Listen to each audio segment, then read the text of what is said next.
G'day there, it's Dave here, Dave Mills, and I'm so excited to talk to you about this video and to talk to you about how the three types of acceleration can exist all at once, talk to you about different types of interactions, imbalances of forces, imbalanced force versus balanced force, tension versus matchups, okay,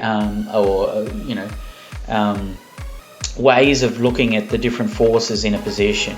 All right, I won't be getting into ballistics, the study of tactics, but in a way you can say that the theory, the physics of it, the DMT connects very much to how to solve a chess problem and how to solve complex positions with the DMT. So now I actually love this position. Now it's obviously white to win. White is playing, there's that forwardness I want you to get that sense of from your position into their position.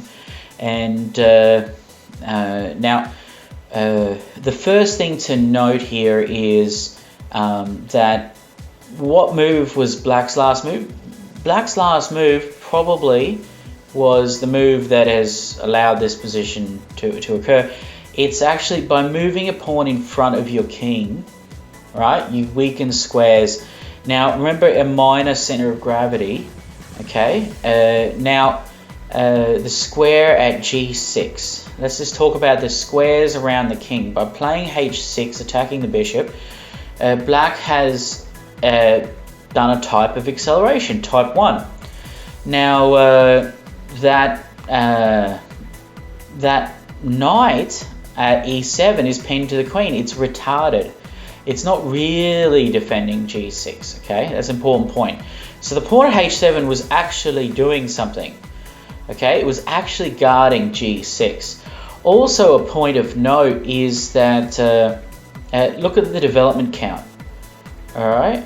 All white has to do is move the queen to a finished development. White actually has all 4 minor pieces and the king castle, all right? Whereas Black is quite cramped, is in quite a cramped position here.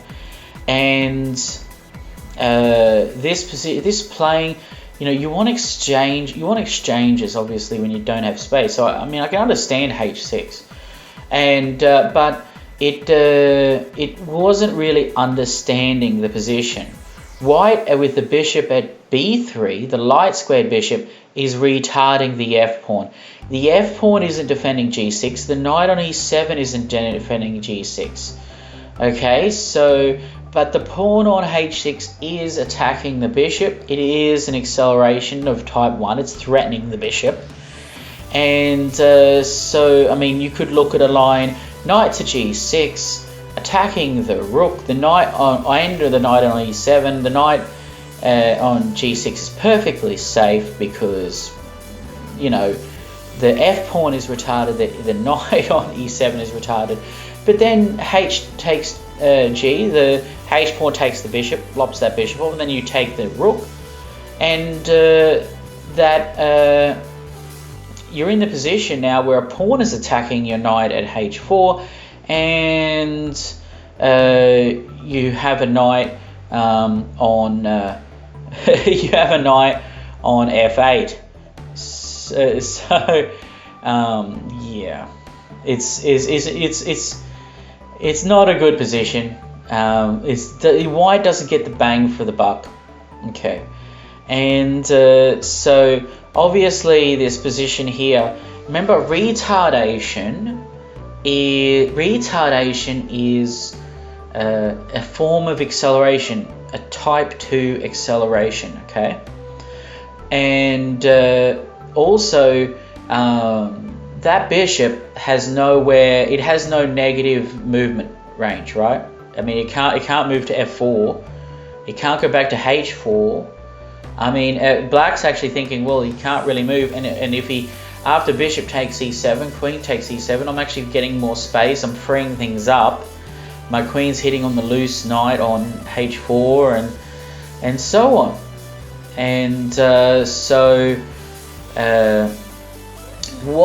what's actually the problem with the position is that you can actually, when you have one type of acceleration, you can often convert it into another. Okay, that's the accelerations all play a role here. Okay, so we've got the retardation with the type of acceleration with the bishop, and you've got type 1 type of acceleration with the knight being able to play to g6, and the third type is a change of direction. Okay, and you change direction because of a cog, right? You want to connect your pieces to, misaligned pieces, the king, and obviously loose pieces. Okay, so and you want to create a matchup where a little guy is attacking a big guy, or the gang up, where the more a numbers matchup, where a gang matchup where you've got a lot of guys attacking one guy, or so on.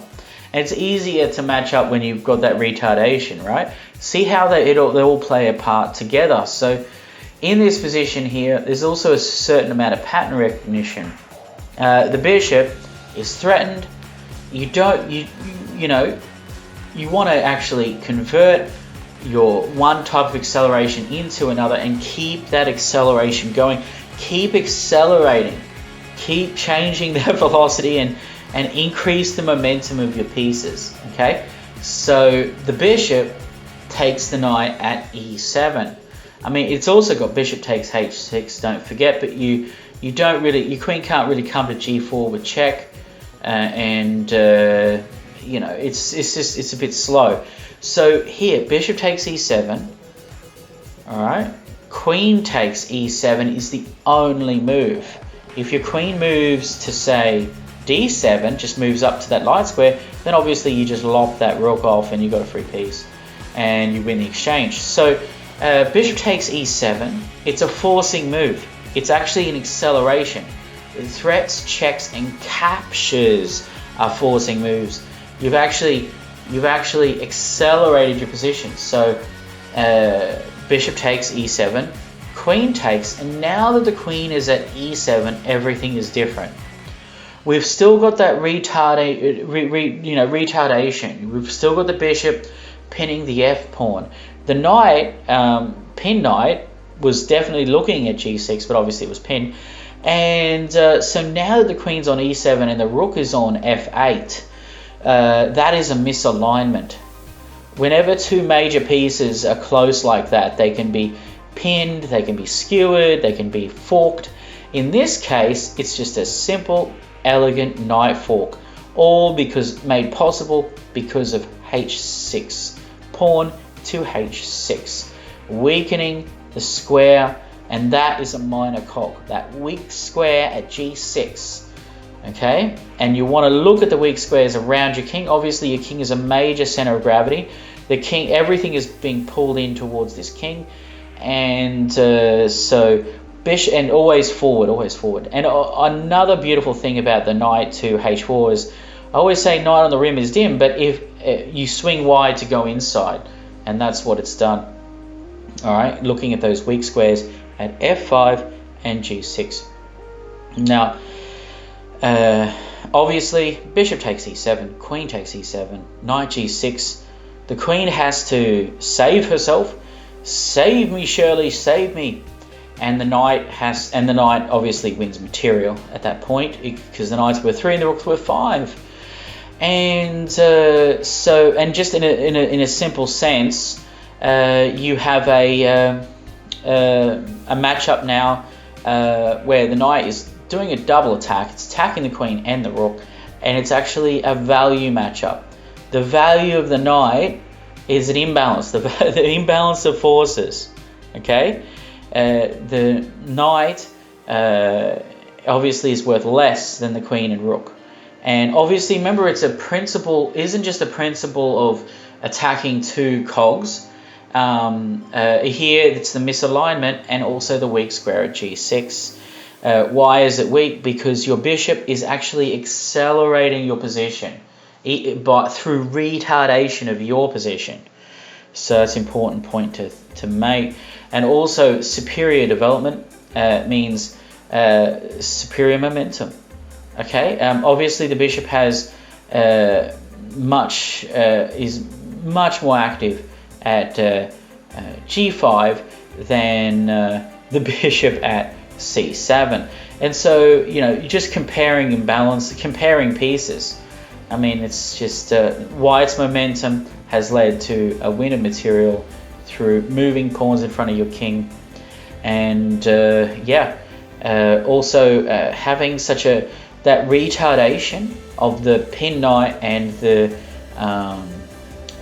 pinned f pawn.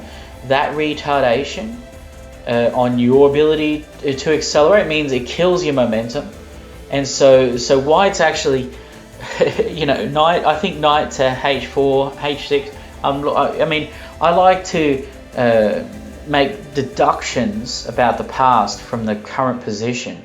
Like you just looking at this position here, I think I can deduce that in this position that the bishop has been sitting at g5 for some time, and so how the knight got to e3 was very, very interesting.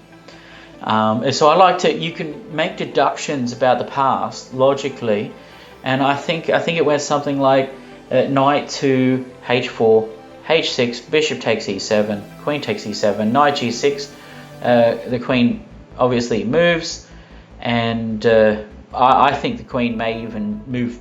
I know it sounds ridiculous, but may even move back to d8, and then knight takes f8, king takes f8, and now obviously you might want to look at getting the f pawn down, marching down, playing f4.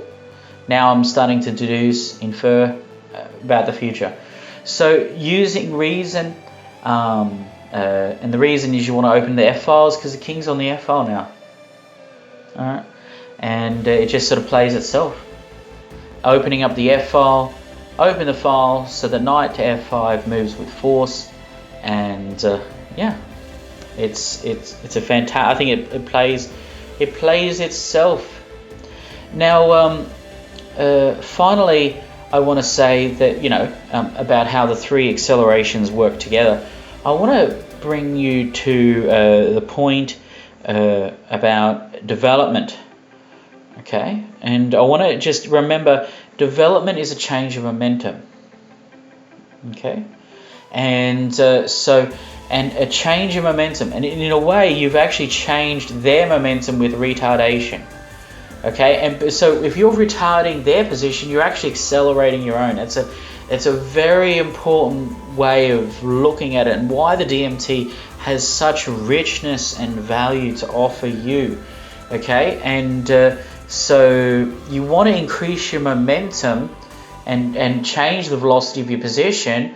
Well, obviously you need to accelerate, play forcing moves, accelerating. Remember the three types of acceleration, and don't underestimate the third type of acceleration.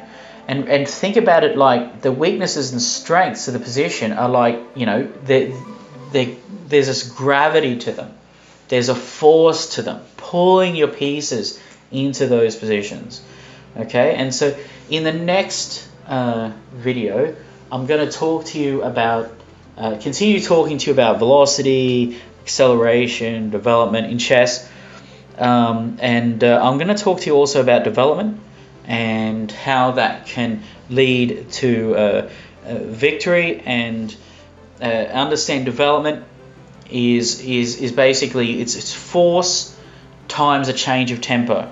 Okay, so we've been talking about this force, and acceleration is like force. Remember, so in a way we're almost saying development is acceleration times the change of tempo. Obviously, some positions you can be slower with the tempo, and other open positions you need to be faster with the tempo. But essentially, yeah, another way of thinking about force is acceleration. Okay, because if you apply force to something, you're accelerating it, and even if that means if you're decelerating them, you're accelerating yourself. So in a way I want you to think about that. Development is acceleration times the change of tempo, and I want you to think about what force is and how, or just you're changing the momentum of your position. You're trying to get as much momentum as possible against the center, their king, their back rank, open lines. You want to get the most activity and impulse your position develop as much. Force is obviously a change of momentum over a change of time. Okay, so obviously you can start thinking about acceleration, as well, in this light. All right, thank you very much, and I will be back with you more about development. All right, bye.